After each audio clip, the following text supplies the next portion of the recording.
ناظرین کرام، رحمت رمضان افطار نشریات میں آپ کا ایک مرتبہ پھر خیر مقدم ہے۔ وقت ہوا ہے ہمارے بہت ہی پیارے سیگمنٹ جس کا نام ہے رحمت رمضان علماء کے ساتھ۔ ناظرین کرام، آج کا جو ہمارا عنوان ہے، ٹاپک ہے، موضوع ہے، وہ ہے دعا کے آداب۔ بہت سارے مسئلے رکے ہوئے ہیں، حل نہیں ہو رہے۔ فلاں کو بھی بولا ہوا ہے، فلاں کو بھی کہا ہوا ہے، ایک بڑے آدمی کے پیچھے لگا ہوا ہوں، ہو جائے گا، کافی عرصے سے لگا ہوا ہوں، ہو نہیں رہا۔ ارے بھائی یہ بتا کہ رب کی بارگاہ میں دعا بھی مانگتا ہے کہ نہیں؟ یا دعا مانگتا ہے تو کس انداز سے مانگتا ہے؟ سطحی طور پر تو نہیں مانگتا کہ تجھے خود بھی نہیں پتہ لگتا کہ تو مانگ رہا ہے، انگلیاں ایسے کرتے ہوئے اور ایسے کرتے ہوئے اور یہاں وہاں دیکھتے ہوئے پتہ لگا اسی میں دعا پوری ہو گئی ہے۔ اللہ اکبر! آج ہم نے علماء کرام سے جاننا ہے کہ دعا کے آداب ہوتے کیا ہیں، دعا کی برکات کیا ہیں، دعا جب قبول ہو جاتی ہے تو کیا سے کیا ہو جاتا ہے، اگر نہ ہو تو بھی کیا ہوگا، آخرت میں کیا جزا ہے اس کی، اس کے بدلے کیا ملے گا۔ بہت کچھ ہم نے آج علماء کرام سے جاننا ہے۔ ناظرین کرام، سب سے پہلے مختصر انٹروڈکشن کروا دوں، پھر ہم ٹاپک کی طرف بڑھیں گے۔ ہمارے درمیان الحمدللہ بہت پیاری شخصیت، نوجوان عالم دین ہے، حضرت علامہ مولانا حسین عارف قادری صاحب دامت برکاتہم العالیہ، جو کہ شہر حیدرآباد سے تشریف لائے ہیں۔ آپ یہاں تشریف فرما ہیں، اللہ آپ کا آنا مبارک کرے ہمارے لیے۔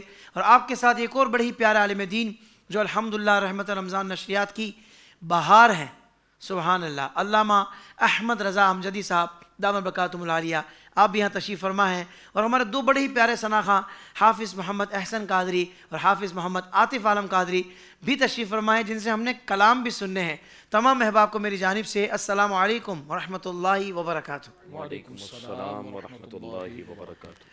ناظرین کرام، انسان کی زندگی میں طرح طرح کی مشکلات اور پریشانیاں آتی ہیں، یہ تو آپ مانیں گے۔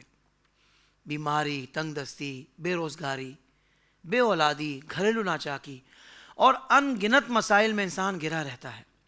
اور اس صورتحال میں ایک انسان جہاں ان مسائل سے نمٹنے کے لیے اپنی ساری قوت صرف کرتا ہے، تو وہیں دوسری جانب اپنے رب سے بھی دعا کرتا ہے اور اسی عظیم ذات سے یہ تمنا رکھتا ہے اللہ پاک اسے پریشانیوں سے نجات عطا فرمائے گا اور چین و سکون کی زندگی عطا فرمائے گا۔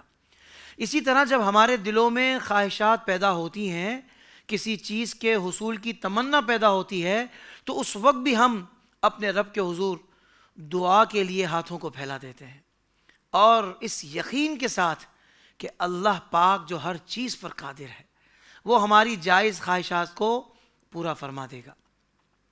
محترم ناظرین، ہمارا خالق و مالک تو ایسا کریم ہے کہ مانگنے والوں سے خوش ہوتا ہے اور نہ مانگنے والوں پر غضب فرماتا ہے۔ دنیا کا معاملہ بالکل الٹا ہے کہ یہاں بار بار کسی سے مانگو تو بولے گا تو نے تو میرا گھر ہی دیکھ لیا ہے، تو نے تو میری دکان ہی آفس ہی دیکھ لی ہے، تو میں ہی ملتا ہوں، بار بار آ جاتا ہے مانگنے کے لیے۔ اگر بولے نہ بھی تو فیلنگز بعض اوقات یہ ہو جاتی ہیں۔ اور یہاں معاملہ سیدھا ہے، یعنی کتنا اعلیٰ ہے کہ نہ مانگنے والوں کا معاملہ یہ ہے، اور جو مانگنے والے ہیں اللہ تعالیٰ ان سے خوش ہوتا ہے، نہ مانگنے والوں پر غضب فرماتا ہے۔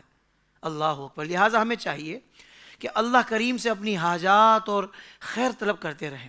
اللہ پاک سے خیر طلب کرنے کو دعا کہتے ہیں، اور دعا نہ صرف عبادت ہے بلکہ نبی پاک صلی اللہ علیہ وسلم نے فرمایا الدعاء مخ العبادہ، یعنی دعا عبادت کا مغز ہے، اور فرمایا الدعاء سلاح المؤمن وعماد الدین ونور السماوات والارض، یعنی دعا مومن کا ہتھیار، دین کا ستون اور آسمان و زمین کا نور ہے۔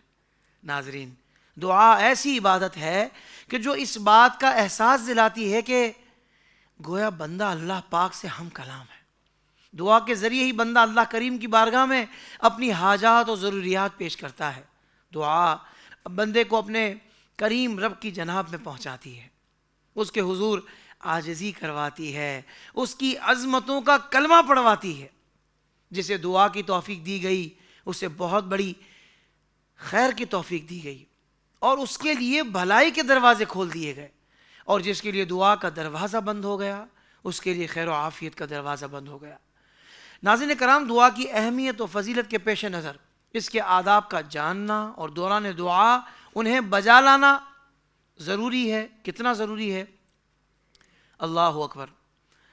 یہ تو آپ اس بات سے اندازہ کر لیں کہ ہم دیکھتے ہیں کہ انسان کو دنیاوی بادشاہ یا کسی بھی عہدے دار وغیرہ سے کوئی غرض یا حاجت ہو تو انتہائی ادب اور احترام اور توجہ کے ساتھ اس کو اپنی درخواست پیش کرتا ہے. اصل میں حضرت وہ بس میں آیا تھا آپ کے پاس، حاضر ہوا تھا، آپ تو سمجھتے آپ، اب یہ مجھے بتانے کی ضرورت نہیں ہے، آپ کو سب کو پتہ ہے کہ ہمارے لب و لہجے پھر کیسے ہوتے ہیں، کیونکہ اسے معلوم ہے کہ اگر لاپرواہی اور غفلت سے کام لیا تو بات نہیں بنے گی. غور تو کیجئے کہ جب دنیاوی بادشاہوں، ان کے درباروں، عہدے داروں کے پاس جانے کے آداب بجا لانے کا یہ عالم ہے، تو اللہ پاک جو بادشاہوں کا بھی بادشاہ ہے، اس کی بارگاہ میں اپنی حاجت پیش کرنے میں کس قدر اہتمام ہونا چاہیے. اور یہ ہر ذی شعور سمجھ سکتا ہے. تو ہمیں دعا مانگتے ہوئے اس بات کا پتہ ہونا چاہیے کہ بس اللہ پاک سے کیا، کن الفاظ سے اور کس طرح دعا مانگنی ہے. آج کا ہمارا موضوع دعا کے آداب، جس میں ہم دعا سے متعلق کچھ اہم ترین امور جانیں گے. علماء کرام سے ہم جو رہنمائی دین ہمیں دیتا ہے وہ ہم علماء کرام سے جانیں گے. تو آئیے بڑھتے ہیں علماء کرام کی طرف اور سوالات کا آغاز کرتے ہیں. قبلہ علامہ حسین عارف قادری صاحب، حضرت دعا کے آداب بہت اہم موضوع ہے. میں چاہوں گا کہ قرآن اور احادیث طیبہ میں دعا کی اہمیت اور فضیلت سے متعلق جو ارشادات ہیں اگر وہ بیان ہو جائے. بسم اللہ الرحمن الرحیم، الصلاۃ والسلام علیک یا رسول اللہ وعلی آلک واصحابک یا حبیب اللہ. جزاک اللہ حافظ صاحب. آج کا موضوع خوبصورت اور بہت پیارا موضوع. سب سے پہلے ہمیں اس بات کو سمجھنا چاہیے کہ دعا کہتے کسے ہیں. دعا بندہ اپنے رب سے فضل اور عنایت کی استدعا کرے اور اللہ رب العزت سے وہ مدد اور اعانت طلب کرے، اسے دعا کہا جاتا ہے. اور دعا ایک ایسی چیز ہے کہ جو خالق اور مخلوق کے رشتے کو استوار کرتی ہے اور مزید مضبوط رشتہ کرتی ہے کہ بندہ کتنا خوبصورت بندہ ہے کہ وہ کسی اور سے نہیں بلکہ اپنے رب ہی سے مانگ رہا ہے. یہ رشتہ مضبوط ہوتا ہے دعا سے، اور رب تعالیٰ کو یہ ادا پسند بھی ہے. اور رب تعالیٰ خود ارشاد فرماتا ہے کہ مجھ سے مانگو، ادعونی استجب لکم. رب تعالیٰ قرآن مجید فرقان حمید میں ارشاد فرما رہا ہے کہ مجھ سے مانگو میں عطا فرماؤں گا. یہ اللہ تعالیٰ کا فرمان ہے اور یہ حکم دیا جا رہا ہے کہ اے ایمان والو، کلمہ پڑھ لیا ہے، اللہ رب العزت کو خالق اور مالک مان لیا ہے اور اللہ رب العزت ہی کو مانا ہے کہ یہ ہر شے پر مختار ہے، یہ ہر شے عطا فرما سکتا ہے. تو پھر اسی سے مانگو. جب مشکل آئے تب بھی اسی سے مانگو، جب آزمائش آئے تب بھی اللہ رب العزت سے سوال کرو کہ یہ آزمائش سے بھی نکالنے والا ہے، مصیبتوں کو بھی دور کرنے والا ہے. یہ انداز ہمیں بتایا گیا ہے. اور پھر جب بندہ مومن اس حکم پر عمل کرتا ہے تو اسے سعادتیں ملتی ہیں، انعامات ملتے ہیں، اکرامات ملتے ہیں. اور پھر پتہ چلتا ہے کہ واہ بندہ کتنا خوبصورت ہے کہ خالق کی بات بھی مان رہا ہے اور خالق سے مانگ بھی رہا ہے. واہ واہ واہ. اور پھر اگر جو یہاں پر اس حکم کی عدولی کرتا ہے، نہیں مانتا، منہ پھیرتا ہے، اپنے چہرے کو پھیر لیتا ہے، تو ایسے بندے کو پھر متکبر کہا جاتا ہے نا. وہ تکبر کی بنا پر جب رب سے نہیں مانگ رہا نا، یہی ایک وجہ ہو سکتی ہے، ورنہ رب سے کیوں نہیں مانگ رہا؟ رب سے مانگنا چاہیے. تو یہ رب سے نہ مانگنے سے تکبر کہا جاتا ہے. اور بندہ یاد رکھے جو متکبر ہوتا ہے وہ شیطان کا ہم پیالہ ہوتا ہے. شیطان جس طرح اسے چلاتا ہے وہ اس طرح چلتا رہتا ہے. اور دعا علماء فرماتے ہیں یہ عاجزی اور انکساری کو پیدا فرماتی ہے. سبحان اللہ. کیونکہ بندہ جب مانگتا ہے تو جب مانگتا ہے اسی سے مانگتا ہے نا کہ اپنے آپ کو کچھ نہیں سمجھتا، اور جس سے مانگ رہا ہے اسی سب کچھ سمجھتا ہے. تو یہ جو مانگتا ہے، یہ ہاتھ پھیلاتا ہے، یہ نظریں جھکاتا ہے، یہ اپنے جسم کو بالکل موڑ لیتا ہے، یہ انداز بتاتا ہے کہ یہ بندہ عاجز ہے اور جس سے مانگ رہا ہے وہ کامل ہے. تو یہ بندہ جب مانگتا ہے تو اس کے اندر عاجزی اور انکساری پیدا ہوتی ہے. اور جس بندے کے اندر عاجزی اور انکساری پیدا ہوتی ہے وہ اللہ رب العزت کو محبوب بھی ہوتا ہے اور پیارا بھی ہوتا ہے. تو یعنی دعا سے کتنے سارے فوائد حاصل ہو رہے ہیں. ایک تو رب کی حکم مانا جا رہا ہے، پھر رب سے مانگا جا رہا ہے، پھر عاجزی اور انکساری پیدا ہو رہی ہے، پھر بندے اور خالق کا تعلق مضبوط ہو رہا ہے، پھر اس سے رشتہ استوار ہو رہا ہے. یہ ساری چیزیں صرف دعا مانگنے سے حاصل ہو رہی ہیں. اور پھر احادیث مقدسہ کی طرف نظر کریں تو حضور جان کائنات صلی اللہ علیہ وسلم کا فرمان واضح طور پر ہمیں ملتا ہے، الدعاء هو العبادہ. حضور فرماتے ہیں دعا عبادت ہے.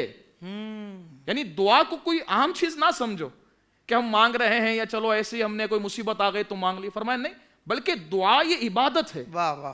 تو عبادت یعنی یہ کیوں بات کہی گئی ہے یہاں محدثین اور شارحین نے اس بات کو بیان فرمایا ہے کہ یہاں ایک بات بتائی جا رہی ہے کہ بندہ مومن بظاہر کبھی ایسا ہوتا ہے کہ تمہاری دعا ظاہراً قبول نہیں ہوتی. جی. ویسے دعائیں قبول ہیں, جب بندہ مانگتا ہے تو دنیا میں ملتا ہے, نہیں تو آخرت میں ضرور ملے گا. اب بندہ جب مانگ رہا ہے بظاہر کوئی آثار نمودار نہیں ہو رہے, جو بندہ مانگ رہا ہے وہ ظاہراً اسے مل نہیں رہا, تو اس سے بندے کے اندر تھوڑی سی مایوسی آ جاتی ہے جی. کہ یار مانگا ملا نہیں. لیکن جب بندے کی نظر اس بات پر ہو کہ حضور فرما رہا ہے دعا هو العبادہ, اس پر نظر ہو واہ واہ کہ بھائی تو مانگ رہا ہے وہ رب ہے, دے اس کی اپنی عطا ہے, ہاں نہ دے اس کی اپنی عطا ہے. صحیح. اگر نہیں دے رہا تو عبادت تو کر رہا ہے نا, کیا کہنے. واہ واہ واہ. تو اللہ رب العزت کی عبادت میں تو ہے, سبحان نیکی تو تجھے مل رہی ہے. واہ واہ. جب تجھے وہ عبادت مل رہی ہے اور رب کا حکم مان رہا ہے تو نظر اس پر رکھ, رب عطا فرمائے گا, اور اتنا عطا فرمائے گا کہ جھولی کم پڑ جائے گی. ہائے ہائے ہائے. وہ عطا فرمانے والا ہے. اور پھر حضور جانے کائنات صلی اللہ علیہ وسلم کا فرمان ایک خوبصورت فرمان. حضور جانے کائنات صلی اللہ علیہ وسلم فرماتے ہیں اللہ رب العزت کو کوئی چیز کوئی شے اتنی پسند نہیں آتی جتنی پسند بندے کا دعا مانگنا آتا ہے. واہ واہ واہ واہ. سبحان اللہ. یعنی کتنی بڑی بات ہے نا. واہ واہ. ہم یہاں پر بیٹھے ہیں عبادتیں کرتے ہیں, کیوں؟ اللہ راضی ہو جائے. ہم نے آج تراویح ادا کی, کیوں؟ اللہ راضی ہو جائے. ہم نے روزے رکھے, کیوں؟ اللہ راضی ہو جائے. سحری کا اہتمام, افطار کا اہتمام, یہ سارا اہتمام بندہ کیوں کرتا ہے؟ رب راضی ہو جائے. اپنی عبادتوں کے اندر زیادتی لے کر آتا ہے, وجہ کیا ہوتی ہے؟ رب راضی ہو جائے. لیکن ہمیں نہیں پتا کہ رب راضی ہو رہا ہے یا نہیں ہو رہا, ہمارے عمل مقبول ہو رہے ہیں یا نہیں ہو رہے. لیکن یہاں پر ایک بات پتہ چل رہی ہے کہ بندہ اخلاص, یقین اور اعتماد کے ساتھ جب رب سے مانگتا ہے نا, اور جس طرح مانگنے کا حق ہے بندہ ایسے مانگتا ہے نا, تو بندے کو اتنا تو اطمینان کرنا چاہیے کہ جو تو مانگ رہا ہے نا رب کو بڑا پسند ہے. واہ واہ. اور تیرا یہ مانگنا رب کو پسند ہے. تو جس کا مانگنا رب کو پسند آتا ہے نا, تو مانگنے والا بھی رب کو پسند آتا ہے. واہ واہ. تو جب رب کو پسند آ گیا اور وہ عطا فرمائے گا, دنیا میں مل جائے گا, سبحان اللہ. نہیں ملا, آخرت میں اللہ کی رضا تو مل ہی جائے گی. اور جب اللہ کی رضا مل گئی تو قبر میں بھی سکون ہے, راحت ہے. اصل منزل تو آگے ہمیں آنے والی ہے نا, قبر ہے, تنہائی ہے. اگر وہاں اس اعتماد کے ساتھ چلے گئے کہ رب سے مانگا بظاہر نہیں ملا لیکن آخرت میں مل جائے گا, تو جب بندہ اس اعتماد کے ساتھ دنیا سے رخصت ہو جائے, قبر میں جائے گا تو نور ہے, میدان معاشر میں آئے گا تو نور ہے, رب کی رضا ہے. اس سے بڑی اور کیا بات ہو سکتی ہے کہ ایک تو مانگا بھی جا رہا ہے اور مل بھی رہا ہے, اور نہیں مل رہا تو اللہ کا انعام مل رہا ہے, اللہ کی رضا مل رہی ہے, اور جس سے اللہ کی رضا مل جائے تو اس کا حصہ جنت میں مل جاتا ہے. واہ واہ واہ. سبحان اللہ سبحان اللہ. کیا کہنے. سلامت رہیے. قبلہ علامہ احمد رضا امجدی صاحب, کچھ لوگ ایسے ہیں حضرت کہ جو نماز کے بعد اجتماعی طور پر دعا کے قائل ہی نہیں ہیں. کچھ ایسے ہیں کہ جو مسجد میں جاتے ہیں تو بس بہت جلدی میں ہوتے ہیں, جلدی سے پہنچتے ہیں اور پھر جلدی سے ہی نکل آتے ہیں, باقاعدہ دعا میں شرکت نہیں کرتے. انفرادی طور پر بھی اگر جو نماز پڑھیں تو پھر دعا وہ اس طرح کرتے ہیں کہ بس فوراً کر لی اور بس فوراً نکل گئے.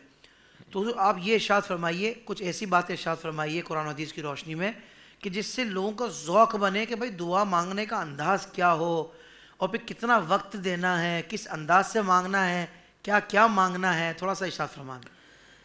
الحمدللہ رب العالمین والصلاة والسلام علی من لا نبی بعدہ. حافظ صاحب, جو آپ نے پروگرام کی ابتدا میں جو انٹرو دیا ہے نا, اگر اسی پر ہم غور کر لینا تو آج کا موضوع کافی ہے. اس کی وجہ یہ ہے کہ دیکھیں آپ نے اس میں بنیادی باتیں ذکر کی ہیں. ہم قرآن مجید فرقان حمید کی آیت سے اپنی بات کو آگے لے کے چلتے ہیں. اللہ کریم نے فرمایا وَإِذَا سَأَلَكَ عِبَادِي أَنِّي فَإِنِّي قَرِيب. محبوب, جب میرے بندے میرے بارے میں آپ سے پوچھیں نا کہ رب کہاں ہے, تو آپ ارشاد فرمائیں کہ فَإِنِّي قریب, رب قریب ہے. واہ. اجیبوا دعوت الداعی اذا دعانی فلیستجیبوا لی ولیؤمنوا بی لعلہم یرشدون. فرمایا میں دعائیں قبول فرماتا ہوں, جب مجھ سے میرے بندے دعا کرتے ہیں تو میں قبول کرتا ہوں. معاملہ یہ ہے حافظ صاحب کہ اللہ تبارک و تعالیٰ کی بارگاہ میں مانگنے کو دعا کہتے ہیں. یہ خوش نصیبی کی بات ہے کہ بندے کو رب سے مانگنے کی توفیق ملے. اور یہ بھی ہمارے اکابر بزرگوں نے لکھا کہ اللہ تبارک و تعالیٰ کی بارگاہ میں جو بندہ پسند ہوتا ہے اور جس کا مانگنا پسند ہوتا ہے اسے بار بار موقع دیا جاتا ہے واہ واہ واہ کہ یہ بندہ مجھ سے مانگتا رہے. اور آپ کی بات کو میں آگے بڑھاؤں گا کہ اگر آپ دنیا کے کسی در پہ بھی چلے جائیں، ایک مرتبہ، 2 مرتبہ، 10 مرتبہ، آپ کو بھی شرم آئے گی اور سامنے والا بھی ایک نہ ایک دن اکتا جائے گا. اللہ تبارک و تعالیٰ کی بارگاہ کا معاملہ یہ ہے کہ جتنی مرتبہ مانگو وہ خوش ہوگا، نہ مانگو تو وہ ناراض ہوگا. ہائے ہائے. اور پھر دیکھیں معاملہ پتہ ہے کیا ہے؟ آج ہم کیوں غافل ہیں حافظ صاحب؟ اللہ نہ کرے ہمیں کسی چیز کی ضرورت پڑ جائے تو ہم کیا کہتے ہیں کہ یار فلاں سے بات کرنی ہے، سب سے نہیں کہنی. آپ سمجھتے ہیں میرا جو قریبی ہے نا اس کو اگر میں اپنا مسئلہ ڈسکس کروں گا نا تو وہ حل کر دے گا. واہ. رب سے بڑھ کر کوئی قریبی نہیں ہے اور رب سے بڑھ کر کوئی محبت نہیں کر سکتا. کیا کہنے. یقین مانیں ہائے. ہماری آج کم تری ہے، صبح سے لے کر رات تک ہم نے اپنے کام کے لیے 500 فون کر دیے، 500 لوگوں سے رابطہ کر لیا وقتاً فوقتاً کہ یار میرے یہ کام ہو جائے. خدا کی قسم اگر 5 منٹ رات کے اندھیرے میں تہجد میں تو خدا کی بارگاہ میں گڑ گڑا لیتا تو تجھے سب کے در پہ نہ جانا پڑتا. لیکن مسئلہ کیا ہے کہ ہماری توجہ نہیں. یار میرا رب تو اس وقت بھی ہمیں دے رہا تھا جب ہم ماں کے پیٹ میں موجود تھے. صحیح. ماں کے پیٹ میں نہ ہم کوئی کمانے کی طاقت رکھتے ہیں نہ کوئی ہم اور کام کی طاقت رکھتے ہیں. جو رب بن مانگے ہمیں ماں کے پیٹ میں بھی عطا کر رہا تھا وہ دنیا میں عطا نہیں کرے گا. سوال یہ کہ ہماری توجہ خدا کے علاوہ کسی اور کی طرف جاتی کیوں ہے؟ مومن کامل ہیں ہم، اس دربار پر نہیں آئیں گے تو کس در پہ جائیں گے؟ جسے دیا رب نے دیا ہے. تو ہم اگر کبھی بھی کسی معاملے کی طرف توجہ دیں یا معاملہ نہ بھی ہو تو یاد رکھنا جو اللہ تبارک و تعالیٰ سے مانگتا ہے نا اللہ تبارک و تعالیٰ اسے اپنا قرب عطا کرتا ہے. اور قرآن کی ایک آیت میں آپ کے سامنے پڑھوں، قرآن مجید فرقان میں سورہ فرقان کی آخری آیت، قُلْ مَا يَعْبَأُ بِكُمْ رَبِّي لَوْلَا دُعَاؤُكُمْ. حبیب آپ فرما دیں کہ اگر تم اللہ تبارک و تعالیٰ کی بندگی نہ کرو تو تمہاری اللہ کی بارگاہ میں کوئی قدر نہیں ہے. تمہاری جو حیثیت بڑھتی ہے نا رب کی بارگاہ میں وہ بندگی کی وجہ سے، کیونکہ وہ بے نیاز بادشاہ ہے. ہمیں ضرورت ہے دعا کی، اسے ضرورت نہیں ہے. ہم جب مانگتے ہیں تو ہمارے درجات بلند ہوتے ہیں. اب دیکھیں قرآن مجید فرقان حمید نے یہ بھی ہمیں بتایا کہ رب سے مانگنا ہے. اور رب کی مہربانی تو دیکھیں حافظ صاحب کہ مانگنا کیسے ہے اور کیا مانگنا ہے یہ بھی قرآن ذکر کرتا ہے. فرمایا وَاسْأَلُوا اللَّهَ مِن فَضْلِهِ. حبیب آپ ان کو کہہ دیں کہ جب بھی اللہ سے مانگنا ہے نا تو اس کا فضل مانگنا ہے. واہ واہ. یہ بھی ہمیں بتایا اس کا فضل. کیوں کہ تم اگر اللہ مجھے یہ دے دے اللہ مجھے وہ دے دے ملے گا سب. فرمایا جب تم فضل مانگ لو گے نا تو دنیا آخرت کی ہر نعمت تمہیں رب العالمین عطا فرما دے گا. تو اب دیکھیں حافظ صاحب آپ کے پروگرام کے تھرو ہمیں ایک بات پر توجہ دینی ہے کہ جتنی ہمیں لوگوں سے امید ہے نا یہ میرا دوست ہے یار یہ میری بات نہیں ٹالے گا، کئی مرتبہ بھرم ٹوٹ جاتا ہے. رب کی بارگاہ وہ ہے کہ جب آپ نے اس سے امید رکھی نا کبھی بھی مایوس نہیں لوٹیں گے. قرآن کہتا ہے لا تقنطوا من رحمت اللہ، میرے بندو میری رحمت سے مایوس مت ہونا. تم نے ظلم کیا، تم پریشان ہو، کچھ بھی ہے میری بارگاہ میں آ جاؤ. اور آپ مجھے یہ بتائیں کہ حافظ صاحب اگر ہم کسی دوست سے رابطہ کرتے ہیں اس صورت میں کرتے ہیں کہ جب ہماری انڈرسٹینڈنگ اچھی ہو، ہم نے اس کی بات رکھی ہو، کیا میں نے اس کی بات رکھی آج یہ بھی میری بات رکھے گا. اللہ کی بارگاہ کا معاملہ ہے کہ ہم نے کروڑوں مرتبہ اس کی بات کو نہیں رکھا، نافرمانی کی ہے، پھر بھی رب فرماتے بلا جھجک آ جاؤ.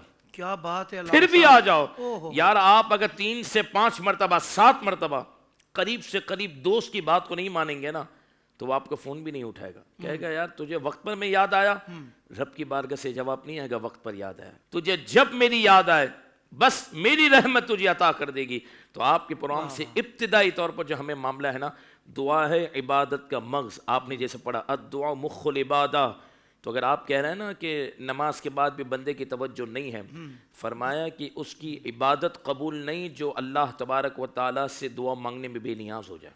اللہ فرمایا جو دعا نہیں مانگتا اللہ تبارک و تعالیٰ اس کی عبادتوں کو بھی ضائع کر دیتا ہے. یہ بھی یاد رکھیے گا، دعا کے ذریعے تو عبادت قبول ہوتی ہے۔ فرمایا تم نے عبادت کی، اللہ تبارک و تعالیٰ کی رضا کے لیے تم نے کام کیا، گویا اب اجرت کا وقت ہے، تو دعا مانگو، اللہ رب العالمین کی بارگاہ سے تمہیں انعام عطا کیا جائے گا۔ واہ جی واہ، وہ مزدور کتنا نادان ہے کہ محنت کرے، اجرت کا وقت ہے تو پیٹ پھیر کے چلا جائے۔ فرمایا جب تم نے اللہ کی بندگی کی ہے، اب رب فرماتا ہے جب تم میرے سامنے ہاتھوں کو پھیلاؤ گے تو میں تمہیں خالی نہیں لوٹاؤں گا، بلکہ حدیث پاک ہے رب العالمین فرماتا ہے کہ میری رحمت کو حیا آتی ہے کہ بندہ مجھ سے مانگے اور میں خالی لوٹا دوں۔ فرمایا ایسا نہیں ہوگا، تم مجھ سے مانگو گے میں تمہیں عطا فرما دوں گا۔ تو اس لیے ہمیں اللہ تبارک و تعالیٰ کی ذات میں توکل، محبت، اور کاش حافظ صاحب ہم لوگوں سے بے نیاز ہو جائیں، ہماری توجہ اسی بارگاہ کی طرف ہو۔ کیوں کہ لوگوں سے مانگنے میں آر ہے، شرم ہے، وہ کیا دے سکتے ہیں، ان کی کیا طاقت ہے، سب کچھ رب کے اختیار میں ہے۔ جب اس کی قدرت پر ہماری نظر ہوگی نا، جب وہ اپنے بندے سے جو محبت کرتا ہے اس پر جب ہماری توجہ ہوگی نا، تو انشاءاللہ پھر ہماری یوں سمجھیں کہ دل، ہماری محبتیں سب اسی طرف جائیں گی۔ اور آخری بات میں اس حوالے سے یہاں پر عرض کروں حافظ صاحب کہ دیکھیں اللہ تبارک و تعالیٰ نے ہمیں فرمایا مجھ سے مانگو، اور بندہ اللہ کی بارگاہ میں جولی پھیلا دیتا ہے کہ مولا تو میری مدد فرما۔ فرمایا اس میں ہوتا یہ ہے کہ فائدہ ہی فائدہ ہے، نقصان نہیں ہے۔ ایک تو یہ کہ تم نے جو مانگا تمہیں وہی عطا کر دیا۔ فرمایا ایک وہ ہے کہ تم نے مانگا تمہارے لیے بہتر نہیں تو اللہ تبارک و تعالیٰ نے اس سے بہتر تمہیں عطا فرما دیا۔ فرمایا دعا مانگنے والا اللہ تبارک و تعالیٰ کی بارگاہ سے محروم نہیں لوٹتا۔ یوں سمجھے کہ دعا مانگنے کے اندر فائدہ ہے اور نہ مانگے تو انسان کا خسارہ اور نقصان ہے۔ بس اللہ تبارک و تعالیٰ ہمیں اپنی بارگاہ میں جھکے رہنے کی اور اپنی بارگاہ میں دعا کرنے کی اللہ ہمیں توفیق عطا فرمائے۔ آمین آمین۔ علامہ صاحب یہ ارشاد فرمائیں کہ ابھی آپ نے گفتگو کے دوران کہا کہ بھائی بندہ کسی کے پاس نہ جائے، بس اللہ ہی سے مانگے۔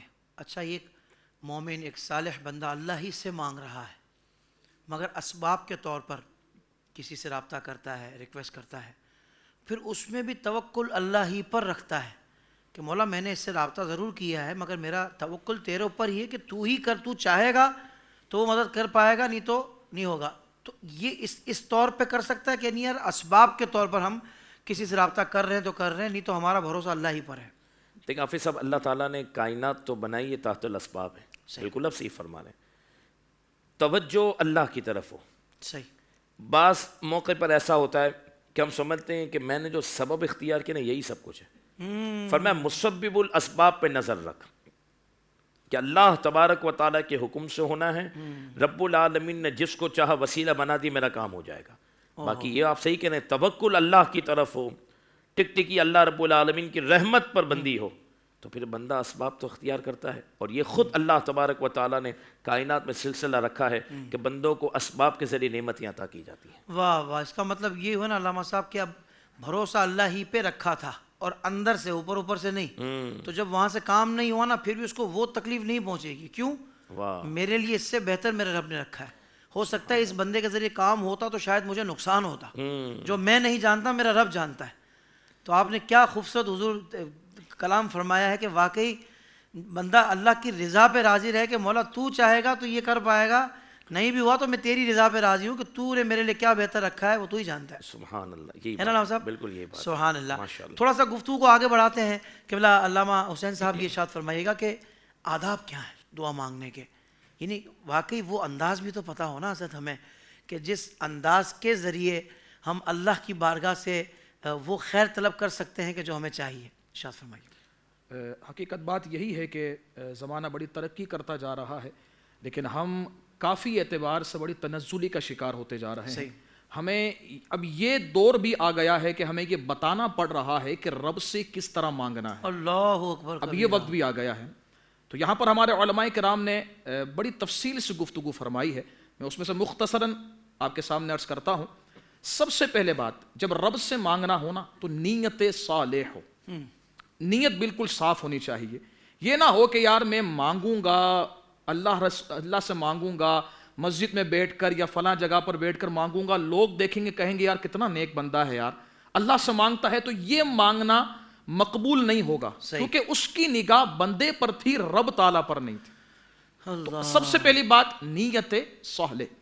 اس کے بعد چونکہ دعا کا تعلق زبان سے، قلب سے اور جسم سے ہے، تو علماء یہ بات فرماتے ہیں کہ زبان کا پاک ہونا بھی ضروری ہے ظاہری اور باطنی نجاست سے، صحیح. دل کا پاک ہونا بھی ضروری ہے اور جسم کا پاک ہونا بھی ضروری ہے. صحیح. میں مثال کے دیتا ہوں. حضور جان کائنات صلی اللہ علیہ وسلم کا فرمان ہے. حضور فرماتے ہیں کہ ایک شخص، بڑا طویل فرمان ہے، اس کا مختصراً خلاصہ میں آپ کے سامنے عرض کرتا ہوں. حضور فرماتے ہیں کہ ایک شخص آیا، پراگندہ بال تھے، کپڑے غبار آلود تھے، وہ دوڑتا ہوا آیا، بیٹھا اور اللہ سے مانگنے لگا ہاتھ اٹھا کر. وہ اللہ سے مانگ رہا ہے اور کہہ رہا ہے مولا عطا فرما دے، مولا عطا فرما دے، مولا عطا فرما دے. لیکن حضور جان کائنات صلی اللہ علیہ وسلم فرماتے ہیں کہ وہ مانگ تو رہا تھا، لیکن حال یہ تھا اس کا کھانا حرام کمائی سے، اس کا پینا حرام کمائی سے، اس کا لباس حرام کمائی سے، اس کا مال حرام. تو یہ سب چیزیں حرام ہیں. تو فرمایا یہ سب چیزیں اگر نجاست اس کے ساتھ ملی ہوئی ہو تو یہ دعا کیسے قبول ہو سکتی؟ تو بات یہاں سمجھ میں آئی کہ زبان کا پاک ہونا بھی ضروری ہے، دل کا پاک ہونا بھی ضروری ہے اور جسم کا ظاہری اور باطنی نجاستوں سے پاک ہونا ضروری ہے. کیا کہنے ہیں. تیسری بات، اللہ رب العزت سے مانگے تو اسے پتا ہو کہ میں کس سے مانگ رہا ہوں، اسے پتا ہو کہ میرا رب ہے وہ اور میں اس کا بندہ ہوں، اس لیے اس کا انداز عاجزانہ ہو. واہ واہ واہ. بالکل عاجز بندہ ہو کر اللہ سے مانگے اور وہ خوبصورت الفاظ لے کر آئے. وہ خوبصورت الفاظ کا چناؤ خوبصورت ہو، اسے پتا ہو کہ میں رب سے مانگ رہا ہوں اور رب سے تھوڑی چیز نہیں مانگی جاتی، رب سے عمدہ الفاظ کے ساتھ عمدہ چیز مانگی جاتی. واہ واہ واہ واہ. ایک روایت ملتی ہے، ایک بزرگ دعا مانگ رہے تھے، انہیں بیماری لگی تو دعا مانگ رہے تھے کہ مولا اگر تو اس پر راضی ہے تو میری بیماری میں اضافہ فرما دے. اب یہ جب دعا مانگی گئی تو دوسرے بزرگ قریب سے گزرے تو فرماتے ہیں کہ تم کس طرح رب سے مانگ رہے ہو، تمہیں رب سے مانگنے کا طریقہ نہیں آتا. عرض کی کیا ہوا؟ فرمایا رب سے یہ نہ مانگو، رب سے مانگو کہ مولا تو عطا فرمانے والا ہے، تو کریم ہے، شفا عطا فرما دے. سبحان اللہ. آزمائش کا سوال نہ کیا جائے، صحیح. اللہ رب العزت سے اس کی رحمت کا سوال کیا جائے. واہ واہ. تو سب سے پہلی بات اس کے ساتھ ساتھ یہ بھی ہے کہ یہاں پر سوال کے اعتبار سے بھی پتا ہو اور الفاظ کا چناؤ بھی اس کے لیے بہترین ہو. سبحان اللہ. ساتھ ہی ساتھ یہ جس جگہ دعا مانگی جا رہی ہو نا، جگہ کا اثر ہوتا ہے. جس جگہ دعا مانگی جا رہی ہو وہ جگہ بھی اللہ رب العزت کی رحمت والی ہو. ایسا نہ ہو کہ کہیں پر گناہ ہو رہے ہوں، فحاشی کے اڈے ہوں اور وہاں پر دعا مانگی جا رہی ہو نا، بلکہ جہاں ذکر و فکر کی محفل ہو، جہاں اللہ رب العزت کے قرآن کی تلاوت کی جا رہی ہو، جہاں مصطفیٰ کریم علیہ الصلوۃ والسلام کا فرمان پڑھا جا رہا ہو، آپ پر نعت پڑھی جا رہی ہو، جہاں اللہ کی رحمت کی بات کی جا رہی ہو، حضور کی عظمت اور شان بیان کی جا رہی ہو، تو وہاں دعا مانگی جائے کہ یہ وہ جگہ ہے جہاں اللہ رب العزت کی رحمت کے نزول کا سبب ہے. میں روایت جب پڑھ رہا تھا اس بارے میں تو ایک روایت نظر سے گزری. حضور جان کائنات صلی اللہ علیہ وسلم نے جب آپ سفر فرما رہے تھے تو ایک بستی کے قریب سے گزرے جہاں پر کئی صدیوں پہلے اللہ رب العزت کا عذاب نازل ہوا تھا. حضور جان کائنات صلی اللہ علیہ وسلم نے تمام صحابہ سے ارشاد فرمایا کہ یہاں جلدی سے گزرو کہ یہاں اللہ کا عذاب آیا تھا. یعنی پتا چلا کہ جہاں پر اللہ رب العزت کا عذاب صدیوں پہلے آئے نا، اس کے اثرات باقی رہتے ہیں. عذاب کا یہ عالم ہے تو رحمت کا بھی تو عالم ہوگا نا. واہ واہ واہ. تو جہاں اللہ رب العزت کی رحمت کا نزول ہو پھر وہ بھی اثر رکھتی ہے. جس طرح قرآن میں پڑھے حضرت مریم، حضرت زکریا علیہ السلام کا واقعہ، جب حضرت مریم رضی اللہ تعالی عنہا آپ کو ایک حجرہ دیا گیا اور وہاں آپ اللہ کی عبادت کرتے اور وہاں پر آپ نے قسم قسم کے بے موسم کے پھل دیکھے تو اللہ رب العزت کی بارگاہ میں اللہ کے نبی حضرت زکریا علیہ السلام نے وہاں کھڑے ہو کر دعا مانگی کہ مولا جب تو بے موسم پھل عطا فرما سکتا ہے تو مولا مجھے بیٹا بھی عطا فرما، اولاد عطا فرما. تو وہاں اللہ رب العزت نے آپ کی دعا کو مقبول فرمایا اور بیٹا عطا فرمایا. تو یعنی کیا پتا چلا کہ جہاں اللہ رب العزت کی رحمت کا نزول ہوتا ہے وہاں دعائیں قبول ہوتی ہیں. یہاں رک کر میں ایک بات ضرور کہنا چاہوں گا، حضرت مریم رضی اللہ تعالی عنہا اللہ کی ولیہ ہیں، ایک جگہ پر چند عرصے کے لیے بیٹھی، تو اللہ رب العزت نے اس جگہ کو اتنا مقبول فرما دیا کہ وہاں دعا مانگی جائے تو اللہ تعالیٰ قبول فرما لیتا ہے. تو جہاں اللہ کے ولی آرام فرما رہے ہوں، اگر ان مزارات کے پاس کھڑے ہو کر اللہ رب العزت سے دعا مانگی جائے تو اللہ تعالیٰ دعا کیوں قبول نہیں فرمائے گا؟ کیا کہنے ہیں، واہ واہ سبحان اور پھر یہاں روکنے والوں کو بھی غور کرنا چاہیے کہ وہ روک کس بات سے رہے ہیں. وہاں جا کر ہم اللہ سے مانگتے ہیں، چونکہ یہ اللہ کے پیارے ہیں، اللہ کے محبوب ہیں، ہماری زبان میں وہ تاثیر نہیں ہے، لیکن اس جگہ کی برکت ہے. اللہ تعالیٰ اس جگہ کی برکت سے ہمیں بھی ہمارا حصہ عطا فرما دے گا. اور ساتھ ہی ساتھ ایک اور بات یہاں پر کہ جب دعا مانگے تو قبلہ رخ ہو کر مانگے، یہ مستحب ہے. حضور جان کائنات صلی اللہ علیہ وسلم نے جب بدر کے موقع پر، غزوہ بدر کے موقع پر جب اللہ رب العزت سے دعا مانگی تو قبلہ رخ ہو کر مانگی. آپ کا رخ انور قبلے کی طرف تھا اور آپ دعا مانگ رہے تھے. لیکن یہ ہے مستحب، جو قبلہ ہے اس قبلے کی طرف رک کر کے اللہ رب العزت سے مانگنا یہ مستحب ہے، لازم اور ضروری نہیں. ٹھیک. کچھ لوگ ہیں جو اس کو لازم اور ضروری قرار دیتے ہیں. جب آپ حضور جان کائنات صلی اللہ علیہ وسلم کے شہر پاک مدینہ منورہ میں حاضر ہوں، جالیوں کے سامنے کھڑے ہوئے ہوں، آپ ہاتھ اٹھا کر اللہ سے مانگ رہے ہوں، تو وہ آپ کو کہتے ہیں نا قبلہ اس طرف ہے، آپ قبلہ تبدیل کریں، آپ وہاں سے جائیں اور قبلے کی طرف رک کر کے نماز دعا مانگے. تو یاد رکھیے گا یہ جو قبلہ ہے نا، یہ قبلہ نماز کا ہے، دعا کا نہیں ہے. صحیح. ہاں اس طرف رخ کر کے مانگنا مستحب ضرور ہے، لازم اور ضروری نہیں ہے. جو اس طرح کرتے ہیں کہ رخ پکڑ کر زبردستی رخ بدلتے ہیں، یہ مداخلت فی الدین کرتے ہیں اور یہ شارع بنتے ہیں. صحیح. کیونکہ کوئی چیز کا اضافہ کرنا یہ شارع علیہ السلام ہی کر سکتے ہیں، حضور جان کائنات صلی اللہ علیہ وسلم ہی فرما سکتے ہیں، کوئی دوسرا بندہ نہیں کر سکتا. تو انہیں غور کرنا چاہیے کہ وہ کیا کر رہے ہیں. حالانکہ اگر ہم بخاری شریف کو پڑھیں نا تو بخاری شریف کے اندر ہی ایک باب ہے اور وہ باب لکھا بنا ہی اس نام سے ہے کہ دعا مانگنا قبلے کے غیر کی طرف رک کر کے، اس طرح دعا مانگنا بھی یہ ثابت ہے. اور اس میں حدیث مبارکہ کون سی نقل فرمائی ہے؟ حدیث مبارکہ وہ نقل فرمائی ہے کہ جب 10 سالی ہو گئی مدینہ منورہ میں بارش نہیں ہو رہی تو حضور جان کائنات صلی اللہ علیہ وسلم کی بارگاہ میں صحابی آتے ہیں، عرض کرتے ہیں حضور دعا فرمائے، بارش نہیں ہو رہی. تو حضور نے دعا فرمائی، اور دعا کہاں فرمائی؟ منبر پر جلوہ گر ہو کر. اور ایک بدیہی سی بات ہے، یہ عقل میں آنے والی بات ہے، یہ ایسے ہی سمجھ میں آ جاتی ہے کہ جب منبر پر بیٹھتے ہیں تو پیٹھ قبلے کی طرف ہوتی ہے اور چہرہ مقتدیوں کی طرف ہوتا ہے. تو حضور جان کائنات صلی اللہ علیہ وسلم کا دعا مانگنا ثابت ہوا قبلے کو پیٹ کر کے بھی.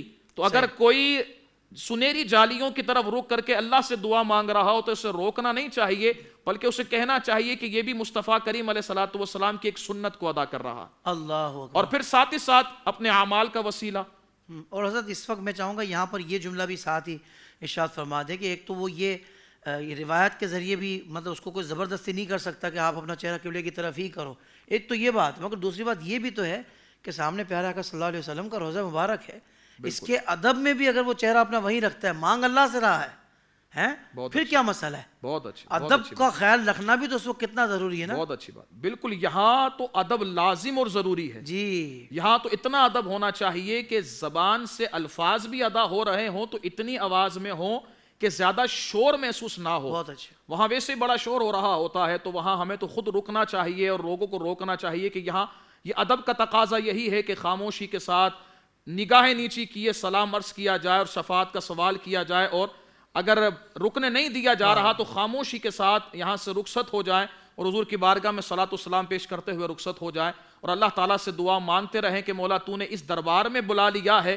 تو اس سخی کے دربار سے کوئی خالی تو جاتا نہیں ہے، مولا خالی جھولی لے کر آئیں، اس جھولی کو بھی بھر دے. واہ واہ واہ. اور یہاں پر ایک اور انداز بیان کیا جاتا ہے کہ جب دعا مانگی جائے تو باقاعدہ طور پر وضو کر کے 2 رکعت نفل اخلاص کے ساتھ اگر مکروہ وقت نہ ہو تو ادا کیے جائیں اور پھر رب سے مانگا جائے تو انشاءاللہ الکریم جو مانگا جائے گا وہ عطا کیا جائے گا. اور ان آداب کا خیال ضرور رکھنا چاہیے. سبحان اللہ سبحان اللہ ماشاء اللہ. اللہم زد فزد. علامہ احمد رضا امجدی صاحب، حضرت کیا دین اسلام کچھ دعاؤں کے کرنے سے منع بھی فرماتا ہے کہ نہیں یہ دعائیں نہیں کرنی چاہیے؟ ایسی کون سی دعائیں؟ حافظ صاحب دعا کے حوالے سے جو آپ نے بات کی اس پر میں بات عرض کرتا ہوں. اس سے پہلے یہ کہ دعا کا جو معاملہ ہے نا اس میں وہی بات جو آپ نے انٹرو میں کی کہ توجہ بہت ضروری ہے. دیکھیں اگر آپ کی توجہ ہوگی نا رب کی طرف، اور میں حیران یہ ہوں آپ صرف نماز کا معاملہ دیکھیں، امام صاحب نے نماز پڑھی، مقتدی پیچھے کھڑے ہیں. اب نارملی ہم بھی مسجدوں کے امام ہیں تو کئی مرتبہ ہم ائمہ کی بھی توجہ نہیں کہ ہم رب سے کیا مانگ رہے ہیں. سلام پھیرا نارمل روٹین بنائیں گے, اللہم انت السلام و منک السلام آمین برحمتک یا رحمن. یہ مختصر دعا سنت ہے, ہم بدگمانی نہیں کر رہے, لیکن امام نے اپنے اوپر اس دعا کو طاری کیا ہے یا یہ سوچ لیا کہ مجھے فجر, ظہر, عصر, مغرب, عشاء یہی پڑھنی ہے.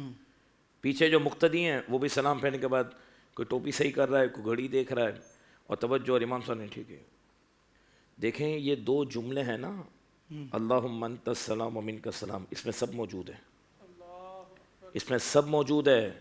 لیکن میرا دل بس اس بات پر دکھتا ہے حافظ صاحب کہ ہم ہر کام میں توجہ کرتے ہیں, جب رب سے تعلق جوڑنے کی بات آتی ہے تو اس میں بے توجہ کیوں ہوتی ہے, مجھے یہ کوئی بتائے.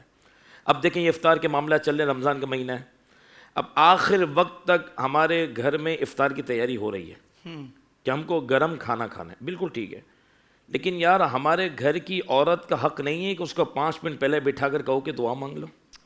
جس رب نے اتنی نعمتیں, میں فرض واجب نہیں کہہ رہا, لیکن رب سے مانگنے. وہی بات پھر میں انٹرو میں کہوں, آپ نے ہماری پوری گفتگو انٹرو میں کر دی ہے خلاصے میں صحیح بتاؤں کہ آپ مجھے بتائیں کہ اگر ہماری توجہ ہی نہیں ہے, جتنی توجہ ہماری جو بہنیں ہیں یا ہمیں کہ افطار تیار کریں تو کتنی توجہ ہے کہ گرم بھی ہو, نمک بھی پورا ہو, میٹھا بھی اچھا ہو. پھر عورتیں ہماری بہنیں فکر مند ہوتی ہیں شوہر کی وجہ سے, گھر والوں کی وجہ سے, کہ میرا بھی روزہ تھا, میں چکھ نہیں سکیں, پتہ نہیں صحیح بنے گا نہیں بنے گا, اللہ کرے صحیح بنے, یہ پریشر ہے. اور پھر گھر میں اگر افطار کا پروگرام ہو, آپ نے دعوت کی ہو سب کی, پھر تو لیڈیز کو اور ٹینشن ہو جاتی ہے کہ مہمانوں کو پتہ نہیں نمک صحیح لگے گا کہ نہیں لگے گا, پتہ نہیں. یہ فکر ہے نا جی یار, یہ فکر ہم جب رب سے تعلق جوڑتے ہیں تو ہم پر طاری کیوں نہیں ہوتی ہے. بالکل صحیح. میں اپنے امام کے ناطے بھی بات کر رہا ہوں کہ یار ہم رسمی دعائیں کر کے چلے جاتے ہیں, پتہ ہی نہیں کہ ہم نے رب سے مانگا کیا. تو زبردستی, یا آپ سوچیں کہ آپ جب نماز مکمل کر لیں تو ہر دعا میں یہ اہتمام ہو کہ اب وہ وقت آ چکا ہے کہ رب کی بارگاہ سے انعام مل رہا ہے اور ہم نے جھولی پھیلائی ہے یہ توجہ. نارمل امام کی نہ آواز نکل رہی ہے, نہ مقتدی آمین کہہ رہا, توجہ ہی نہیں ہے. اور پھر ایک بات اور کریں, اگر ہم نماز کے بعد دعا کریں یا محفل میں دعا کریں, یا اللہ سب کی مشکلات آسان ہو جائیں, سب کے آمین, بیٹیوں کے رشتے ہو جائیں آمین, اچھی بات ہے آواز آنی چاہیے, قرض اتر جائے آمین, گھر بہترین مل جائے آمین, یا اللہ ہمارے گناہ معاف ہو جائے آمین, آواز ہی نہیں آمین, کیونکہ اس کی اہمیت نہیں ہے, معاف نہیں کروانا. یا اللہ تو ہمیں اپنا قرب عطا کر, پیچھے پبلک کو پتہ ہی نہیں ہے کیا ہو رہا ہے, پتہ چلی گئی تو چلی تو نہیں گئی پبلک ساری کہاں تھی. یا اللہ تو ہمیں ولایت کا تاج عطا کر, پتہ ہی نہیں کیا ولایت ہے. حضور کی سچی خدا کی قسم آپ یہ دیکھیں, یا اللہ تو ہمیں اپنے محبوب سے وفا دے دے, پتہ ہی نہیں ہے. یا اللہ سب کو برکت والا رزق دے آمین, سب کو عثمان غنی کے خزانہ دے آمین. یعنی ہم دعا کے اندر بھی ہماری توجہ صرف دنیا ہی ہے. حضرت عثمان غنی کا خزانہ برکت ہے, لیکن ہماری نظر صرف مال پر ہے. خزانے سے مراد کیا پیسے آپ سمجھیں, خزانے میں حضرت عثمان غنی کی سب سے پہلے حیا آتی ہے. بات چلیے تو میں عرض کر رہا ہوں, کیا کہنا ہے, یہ آپ نے کیا خزانے سے کیا نوٹ سمجھ لیے صرف, کیا ہمیں نوٹ مل رہا ہے. یعنی پبلک کی سوچ دیکھو یار. اور ہمارے امام صاحب ہم سب موجود ہیں, ہماری بھی دعا میں توجہ. جب امام بیچارہ توجہ سے فارغ ہے, اللہ ماشاءاللہ, ہم جنرلی بات کریں کیونکہ میں خود ہوں تو بات کر رہا ہوں, تو پھر پبلک ویسے ہی فارغ گھوم رہی ہے, پتہ ہی نہیں کہ. دیکھیں یاد رکھیے گا, رب سے مانگ رہے, رب آپ کو دیکھ رہا ہے. میرا آقا فرماتے ہیں غافل دل کی دعا قبول نہیں ہوگی, جس کی توجہ ہی نہیں ہے رب کی طرف اس کی دعا قبول نہیں ہوگی. یار خانہ کعبہ پہ جب پہلی نظر پڑتی ہے تو کیا کیفیت ہوتی ہے. شریعت یہ چاہتی ہے کہ تم جیسے خدا کے گھر کو دیکھ کر کیفیت میں چلے جاتے ہو نا, اگر تم کامل بندے ہو نا تو چاہے تمہارے سامنے کعبہ موجود ہے یا نہیں, رب تو ہے نا, اسی تصور کے ساتھ دعا مانگو تو قبول ہوگی. واہ واہ واہ واہ. آپ اگر سگنل پہ کھڑے ہوتے ہیں گاڑی پہ, آپ نے دیکھا ہے کہ کسی کو 10 روپے آپ سے لینے ہیں تو گاڑی کا آپ کا شیشہ بجائے گا, پھر کتنی دعائیں دے گا آپ کو. ٹھیک ہے پروفیشنل ہے, اللہ آپ کو بھلا کرے, اللہ آپ کو یہ دے, آپ کو وہ دے. اگر آپ کی وائف ساتھ ہے تو جوڑے کو دعا دے گا, بچے ساتھ ہے تو بچوں کو, کہہ رہا 500 روپے تو نہیں 50 روپے دے دو اس کو. کیا یہ گڑ گڑاہٹ ہے ہماری رب سے باہر کے میں جب مانگنے کے وقت آتا ہے؟ ہم تو نارملی مانگ رہے, پتہ نہیں جیسے ہمیں کوئی حاجت ہی نہیں ہے. تو دیکھیں نماز کے بعد کی دعا ہو, محفل کی دعا ہو, آپ کی اکیلی کی دعا, خدا کے واسطے آپ کے پروگرام سے دوسرا پیغام. پہلا تو یہ کہ دعا کے بغیر کوئی چارہ ہی نہیں ہے. دوسرا پیغام یہ ہے کہ ہمیں جتنی دعا کرنی, چاہے 30 سیکنڈ کی کریں یا 2 منٹ کی کریں یا 10 منٹ کی کریں, جتنا ذوق توجہ سے کرنی. اور دوسرا اپنی اوقات دیکھ کر نہیں مانگنا, رب کی شان کو دیکھ کے مانگنا ہے. ہم پتہ ہے کیا کرتے ہیں, یا اللہ تو پوری فیملی کے ساتھ ہمیں مدینے کی حاضری عطا کر. اگر امام صاحب دعا کریں, ہم آمین اس لیے نہیں کہہ رہے کہ یار میری 25,000 تنخواہ ہے, میرا گھر پورا نہیں ہو رہا, میں کب جاؤں گا اکیلے کا ہو نہیں رہا, یہ پوری فیملی. یہ پوری فیملی. تو بھائی ہماری تو اوقات چلنے کی بھی نہیں ہے, رب کے فضل سے چل رہے ہیں نا. ہماری کو اوقات تو کھڑے ہونے کی بھی نہیں ہے. یا اچھا ایک منٹ, 25,000 کی ہماری اوقات ہے, اگر میں چلے 25,000 کما رہا ہوں تو میں اپنی اوقات سے کما رہا ہوں یا فضل سے؟ تو جس رب نے ابھی 25,000 دیے ہیں وہ اپنے فضل سے 25 لاکھ دینے پر قادر نہیں ہے؟ تو اپنا منہ دیکھ کر کیوں مانگتا ہے؟ خدا کی شان دیکھ کر مانگ کہ مولا میری اوقات نہیں, میری حیثیت نہیں, تیری شان بلند ہے, اور جو میں وسیلہ لایا ہوں نا وہ تیرے محبوب ہیں, وہ بہت بلند ہیں. تو مولا دینے والا تو ہے, دلوار مصطفیٰ ہیں, تو انہی کا واسطہ میری جھولیوں کو بھر دے. یعنی ہم اپنا منہ دیکھ کر مانگتے ہیں, پتہ نہیں کیا ہوگا. اپنی اوقات دیکھ کر نہیں نہیں نہیں نہیں, رب العالمین کے فضل پر نظر رکھ کر مانگ, پھر دیکھ کیسی برکت ملتی ہے. یہاں پر ایک بات عرض کروں, روح البیان میں علامہ اسماعیل حقی نے بات لکھی, اس سے لنک ہو رہی ہے بات, تو میں عرض کروں حافظ صاحب کہ ایک آدمی نے 70 حج کیے. جب وہ 70واں حج کر رہا تھا نا, اور اس نے جب تلبیہ پڑھی لبیک اللہم لبیک, تو اسے آواز لا لبیک اللہ. تو چلتے ہوئے نوجوان نے سنا, کہنے لگا بزرگ صاحب آپ نے آواز سنی؟ وہ سفید ریش تھے. تو کہا جی جی میں نے آواز سنی. تو کہا آپ نے پتہ ہے کیا سنا؟ کہا جی جی پہلے سال سے نہیں 70 سال سے یہ آواز سن رہا ہوں, لا لبیک لا لبیک. تو کہا آپ 70 سال سے سن رہے ہیں, تو پھر آپ کو پتہ ہے پہلے دور میں حج بھی کتنا مشکل تھا, 2 مہینے کا تو سفر ہوتا تھا, فلائٹ تو تھی نہیں کہ 4 گھنٹے میں آپ پہنچ گئے. تو کہا اب اتنی مشقت برداشت کر کے ہر سال آتے ہیں؟ تو کہا یہ بتاؤ اس در کے سوا کوئی در ہے؟ یہ جملہ کہنا تھا کہ آواز آئی کہ اے بندے میں نے تیرے 70 حج کو قبول کر لیا. اللہ. تو دیکھیں رب کی بارگاہ ہے, اللہ رب العالمین کی بارگاہ. بس آپ کا کام ہے مانگنا, اور جیسے مانگنے کا حق ہے. اور میں آپ کو صحیح کہتا ہوں, لوگ کہتے ہیں نا یار میرے معاملات, ہم کہتے ہیں کہ اللہ کی بارگاہ میں اگر ہم نے اپنے معاملات سپرد کر دیے, اور وہی بات جو علامہ صاحب نے کہی کہ 2 نفل پڑھ کر, یا ویسے ہی ہم نے اللہ سے گڑ گڑا کر مانگا, جیسے ہم اپنے دوست سے مسئلہ ڈسکس کرنے میں, یہ بھی انٹرو میں آپ نے کہہ دیا کہ جیسے ہم اپنے کسی بڑے سے مسئلہ ڈسکس کرنے میں سیریس بھی ہیں, سنسیئر بھی ہیں, اور مکمل توجہ کے ساتھ الفاظ کا چناؤ بھی اچھا کر رہے ہیں کہ میری عزت بھی رہ جائے, میرا میسج بھی پہنچ جائے, میرا کام بھی ہو جائے. خدا کی عزت کی قسم, اگر اتنا اہتمام تو رب کی بارگاہ میں کر تو رب تجھے پوری دنیا کے اندر اتنا عطا کرے کہ تو لوگوں کو تقسیم کرنے والا ہو. تو اعتماد تو کر. اور دیکھو رب کی بارگاہ سے تانے نہیں دیے جاتے, احسان نہیں جتائے جاتے, سنایا نہیں جاتا کہ تجھے دیا تھا پھر بھول گیا, نہیں. وہ کہتا جب جب آؤ گے, جتنی بار آؤ گے تمہیں بھر بھر کر عطا کروں گا. تو حافظ صاحب چاہے پھر میں ریپیٹ کروں, اور دیکھیں حدیث پاک کا مفہوم ہے کہ آقا دو جہاں صلی اللہ علیہ وسلم کی حدیث ہے کہ جب بندہ دعا مانگے تو حضور کی عادت کریمہ تھی, دعا مانگنے کے بعد اپنی ہتھیلیوں کو مکمل چہرے پہ مل لیا کرتے تھے. ہماری توجہ ہی نہیں, یوں دعا ٹھیک ہے چلیں نکل گئے, پتہ ہی نہیں. پہلے تو سلام پھیرنے کے ساتھ ہی پبلک باہر ہے. حضرت فاروق اعظم رضی اللہ تعالیٰ نے ایک مرتبہ نماز پڑھائی, پیچھے ایک شخص کو دیکھا, سلام پھیرتے وہ جانے لگا, آپ نے اس کو پکڑا, کہا کہاں جا رہے, ادھر بیٹھ. اب بتائیں. اور ایک روایت میں نے پڑھی کہ رب فرشتوں کو فرماتے اس کو روک دو, اس کو مطلب اس کو حاجت نہیں تو اس کو نہ دو, روک دو. جو نماز پڑھ کر دعا مانگے بغیر چلا جاتا ہے نا, تو رب فرشتوں کو فرماتے روک دو, اس کو نہیں دینا ہے اس کو. ہم کیا کرتے ہیں, توجہ ہی نہیں ہے ہماری. یار اتنی دیر فون پہ لمبی کرتے ہیں پارٹی کو گھیرنے کے لیے اور اس کا ذہن بنانے کے لیے کہ میرا مال بک جائے. دیکھیں اتنی محنت کرنے کی حاجت بھی نہیں ہے. سبب کرو, توجہ رب پہ رکھو, کام خود ہی بنیں گے. ہم سمجھتے میری ہوشیاری سے کام بنے گا, میری چرب زبانی سے کام بنے گا, میں بہت بڑا فن خوان ہوں, میری سمجھداری ہے. ارے میں بڑا آدمی ہوں. حضرت صاحب آپ کو نہیں پتا میں کیسا سیل میں نہیں کرتا ہوں, آپ کو ابھی بتاتا ہوں. کچھ بھی نہیں ہے. 2 مرتبہ اس کو مال بیچو گے, تیسری مرتبہ آئے گا بھی نہیں. صرف رب کی رضا پر توجہ رکھ کے جو آپ کی ڈیوٹی ہے اس کو سمپل جملے کہہ دو, دل میں نہیں ہو تو مولا تو چاہے گا تو لے گا, تو میری مدد کر, دیکھو کیسا کام ہوگا. یعنی آپ کی بات کا مطلب یہ علامہ صاحب کہ جتنی گریہ و زاری لوگ سبب پہ کر رہے ہوتے ہیں, اس کو فل ماحول بنا رہے ہوتے ہیں, یہ کرنا ہے اللہ کی بارگاہ میں, اللہ, اور اس کے بعد سبب نارمل, یہ نارمل اس کو فیسلٹی دیں. وہ نارمل لوگ دعا میں کر رہے ہوتے ہیں, وہی بس الٹا معاملے. بالکل صحیح, بالکل خدا کی قسم دل دکھتا ہے. یعنی دیکھیں کسی کو آپ نارمل بات کریں. اچھا آپ بندے کپڑے کی دکان پہ جاتے ہیں, چشمے کی دکان پہ جاتے ہیں, وہ آپ کے سامنے کتنے پیس کھول دے گا, آپ ایک بھی نہ خریدیں, کوئی مسئلہ, وہ کہے گا میرا کام ہے. یار تجھے ہر کام کرنے میں تیرا ذہن بنا ہوا ہے, اور جو رب کی بارگاہ میں تجھے کام کرنا اس میں تیرا ذہن ہی نہیں بنا ہوا, تیری توجہ ہی نہیں ہے. یار یہ کوئی بات ہوئی؟ ہر کام میں ہم نے اپنا ذہن کیسا بنا کے رکھا ہے, مکمل سیٹ ہے ذہن اللہ کی بارگاہ میں. اور رب 70 ماؤں سے بڑھ کر محبت کرنے والا ہے. فرمایا نیک تو نیک حافظ صاحب, ماں بھی ہے نا فرما بردار بچے کو زیادہ پیار کرتی ہے. ایک وقت آتا ہے رب کی بارگاہ کیسی اللہ ہو. فرمایا اس کے نیک بندے تو اس کے ہی ہیں. حدیث پاک کا مفہوم ہے جب کوئی گناہ گار اور نافرمان اس کو پکارتا ہے نا تو بھی رب کی رحمت 3 مرتبہ فرماتی, میرے بندے میری رحمت ہے, بول کیا چاہیے.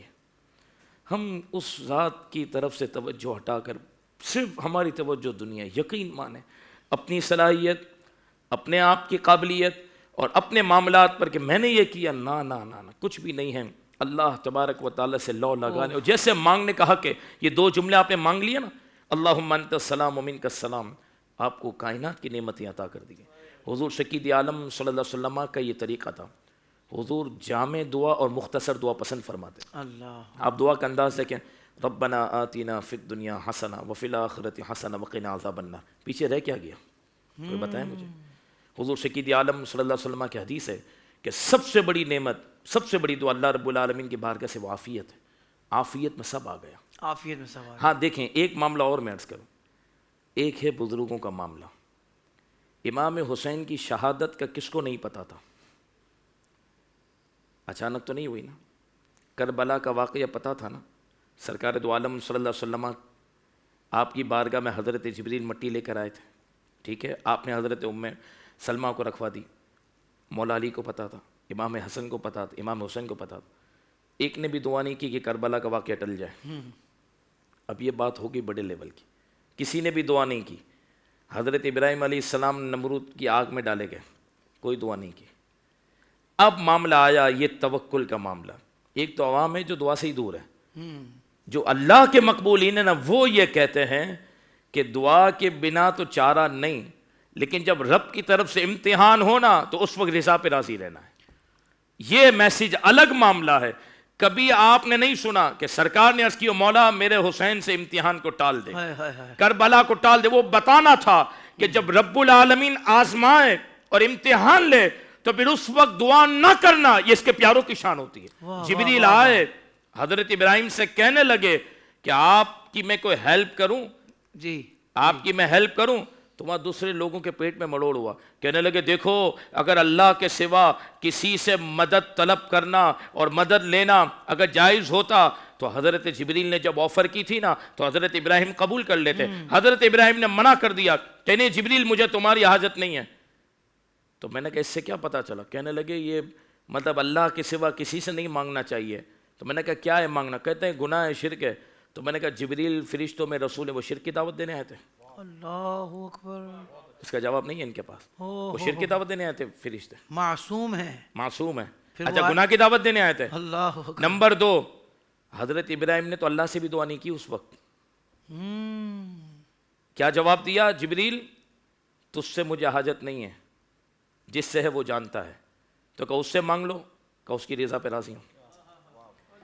تو امتحان میں دعا نہیں مانگی جاتی, اس میں ثابت قدمی کے ساتھ بندگی دکھانی ہوتی ہے کہ مولا میں جس حال میں ہوں تجھے سب پتا ہے, تو نے رکھا ہے, میں راضی ہوں. اب فرمائے کہ جب امتحان آ جائے تو پھر رب کی رضا پر راضی رہو. مثال کے طور پر پورا مہینہ آپ کے کاروبار میں برکت ہے, 2-3 دن اوپر نیچے ہے, بہت پریشان ہوں یار, کالی مندی ہے, کام ہی نہیں ہے, بالکل معاملہ خراب ہے, مارکیٹ تو ٹھپ ہو گئی ہے, کس حکومت نے پتہ نہیں کیا کہ نوسط ہے مارکیٹ کے اندر. ابے بھائی تھوڑا امتحان تھا, رب دیکھ رہا ہے کہ 27 دن دیا تو کسی کو نہیں بتایا, تو نے جھولیاں بڑھ لی, تجوریاں بڑھ لی, اور 3 دن روکا ہے تو اتنا ناشکرا ہو گیا. فرمایا یہ امتحان تھا کہ اللہ 27 دن میں تو نہیں دیا, ابھی اس میں تیری رضا ہے کہ میرے لیے آزمائش ہے, میں راضی ہوں. فرمایا میں راضی ہوں. حضرت موسیٰ علیہ السلام کوہ طور پہ جا رہے تھے, راستے میں آپ کے امتی نے پکڑا. کیا بات ہے یار, حد ہو گئی بات, اس پر بات ختم ہو گئی. کہا آپ اللہ سے ایک سوال کا جواب دلوا دیں. حضرت موسیٰ نے فرمایا کیا سوال ہے؟ کہنے لگے اللہ سے یہ پوچھ کے بتا دیں کہ ہمیں کیسے پتہ چلے کہ اللہ ہم سے راضی ہے یا ناراض. حافظ صاحب بات ختم ہو گئی. بندے کو کیسے پتہ چلے؟ قیامت کے دن تو پتہ چلے گا, مرنے کے بعد تو پتہ چلے گا, دنیا میں کیسے پتہ چلے آپ کو اور مجھے کہ جس مالک نے ہمیں پیدا کیا وہ راضی ہے کہ ناراض؟ ماں باپ سے بھی پوچھتے ہیں نا کہ راضی ہے نا, ناراض تو نہیں ہے نا. دوست سے بھی پوچھتا ٹھیک ہے نا یار, کوئی بری بات تو نہیں لگی نا. تو بندے کو یہ تو فکر ہو کہ رب راضی ہے کہ ناراض. حضرت موسیٰ نے سوال پوچھا, مولا میرے امتی نے پوچھا ہے کہ کیسے پتہ چلے کہ تو اپنے بندے سے راضی ہے یا ناراض, بندہ کیسے جانے؟ تو اپنے فرمایا موسیٰ بہت آسان بات ہے. کہا کیا مولا؟ کہا جو مجھ سے راضی ہے میں اس سے راضی ہوں, جو مجھ سے ناراض ہے میں اس سے ناراض, یعنی جو میرے فیصلے پر راضی ہے میں اس سے راضی ہوں. مولانا روم نے یہاں پر ایک واقعہ لکھا کہ سمندر کے کنارے ایک شخص کو دیکھا جس کو بھیڑیے نے پھاڑ دیا ہے, زخمی کر دیا ہے, جسم اس کا زخموں سے چور چور ہے, وہ پھر بھی کہہ رہا الحمدللہ. اب یہ آگے لیول کی بات, الحمدللہ. راستے میں گزرے ہوئے شخص نے کہا تو اپنے جسم کو دیکھ رہا ہے, تیرے جسم کا حال کیا ہے, پھر بھی تو کہہ رہا الحمدللہ؟ تو کہا ہاں مجھے پتہ ہے. تو کہا الحمدللہ کیوں کہہ رہا ہے؟ کہا آزمائش میں ہوں, گناہ میں نہیں ہوں. جو آزمائش میں ہوتا ہے وہ رب کی رضا میں ہوتا ہے, رب کی نظر میں ہوتا ہے. جو گناہ میں ہوتا ہے وہ رب کی نظر میں نہیں ہوتا, اس کی رحمت اس سے روٹھ جاتی ہے. تو کہا جتنی بھی تکلیف میں تم پڑ جاؤ, اگر تم اس میں گناہ نہیں کر رہے تو یہ اس پہ دلیل ہے کہ رب تم سے راضی ہے. اللہ اور گناہ میں پڑنا فرمایا یہ ناراضگی ہے, اس وقت بندے کو کانپنا چاہیے, چاہے تم جتنا ٹھیک ہو, کچھ بھی ہو جائے. ہاں بندے کو, وہ ایک صحابیہ نے نہیں, ایک صحابی رسول سے کہا مجھے طلاق دے دیں. کہنے لگے طلاق دے دوں؟ بلا کہا مجھے طلاق دے دیں. کہا میں ایسے طلاق نہیں دوں. کہا سرکار کی بارگاہ میں چلتے ہیں. صحابی اور صحابیہ دونوں چلنے لگے. راستے میں جو ہے نا وہ صحابی رسول گر گئے اور پاؤں ٹوٹ گیا. صحابیہ کہنے لگے چلے گھر چلتے ہیں, معاملہ کلیئر ہوگا. کیا کلیئر ہو گیا؟ تمہیں طلاق چاہیے؟ میں نے کہا طلاق نہیں دوں گا, سرکار کی بارگاہ میں وجہ پیش کرو, سرکار فرمائیں گے وہ فیصلہ کریں گے. کہا نہیں میرا معاملہ کلیئر ہو گیا, مجھے جواب مل گیا. کہا کیا ملا؟ کہا اتنا ٹائم ہو گیا آپ پر کوئی آزمائش نہیں آئی تھی, تو مجھے یہ ڈر لگا کہ اللہ کی رحمت میں آپ ہیں کہ نہیں ہیں. آزمائش ہے, پتہ چلا رب کی رحمت میں. یعنی ہماری پبلک کا ہم سب الٹے کتنے چل رہے ہیں. ایک تو مانگنے سے دور ہیں, اور دوسری بات یہ کہ آزمائش پہ جہاں صبر کرنا ہے وہاں پر پھر ہم پبلک کے سامنے اتنی ناشکری کر رہے ہیں کہ پھر رب کی رحمت بھی ناراض ہوتی ہے. تو دیکھیں اس پروگرام کے ذریعے دو باتیں واضح ہوئی کہ خوشی ہو غم ہو ہر حال میں ہمیں رب کی بارگاہ میں دعا مانگنی ہے, گڑ گڑا کر مانگنی ہے کہ میرا رب مجھے دیکھ رہا ہے اور میرا رب مجھے دے رہا ہے, وہ قریب ہے, وہ چاہتا ہے. ہر رات مجھے بتائیں نا, ہر رات جب رات کا آخری پہر آتا ہے اللہ رب العالمین کی رحمت آسمان و دنیا پر تجلی فرماتی ہے کوئی مجھ سے مانگنے والا میں اسے عطا کروں. تو ایک رات تو کہ بندہ کھڑا ہو جائے کہ مولا تو مجھے عطا کر دے. دوسری بات, اگر کوئی امتحان آ جائے تو اس میں پھر بندے کو اللہ کی رضا پر راضی رہنے کے لیے صبر کا دامن تھامنا چاہیے.